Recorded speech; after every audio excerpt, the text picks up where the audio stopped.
Okay guys, एक बहुत tricky question मैं आपके पास लाया हूँ एक्सेल का, जिसमें हमें कुछ डेट्स दी हैं और इन डेट्स की सेल दी है, अलग अलग डेट्स की, और मुझको सेल काउंट करनी है, टोटल सेल निकालनी है दो स्पेसिफिक डेट के बीच में, यानी कि 25 जनवरी 2025 से लेकर 15 मार्च 2025 तक की सेल हमें काउंट करनी है, टोटल सम निकालना है हमने। तो ये सम इफ्स की हेल्प से होगा।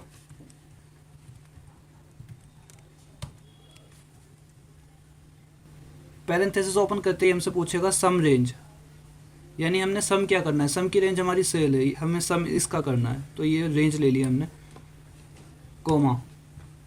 क्राइटेरिया रेंज हम इसको दो कंडीशन में देख लेते हैं। हमारी पहली कंडीशन ये है कि हमारा जो सेल है उसकी जो डेट है वो 25 जनवरी 2025 से आगे की होनी चाहिए। पहली कंडीशन ये है, या तो 25 जनवरी होनी चाहिए या इससे आगे की होनी चाहिए।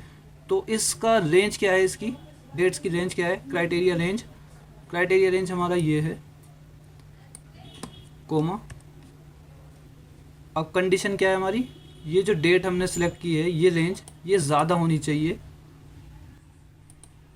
इस डेट से, यानी F8 के अंदर जो डेट्स है 25 जनवरी 2025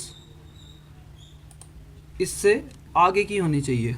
आगे की के लिए हम लगाते हैं ग्रेटर देन। डेट्स में हम आगे की अगर डेट चाहते हैं तो वो ग्रेटर देन, या तो ग्रेटर देन होनी चाहिए या इसके बराबर होनी चाहिए, यानी सेम डेट होनी चाहिए। तो सेम डेट के लिए इक्वल टू, बट इन दोनों को हम लिखेंगे डबल कोटेशन के अंदर,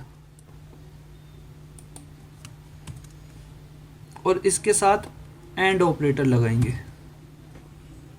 अब ये हमारी पहली कंडीशन बन गई।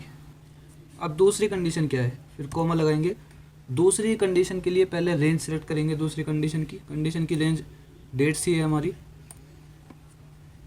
कोमा।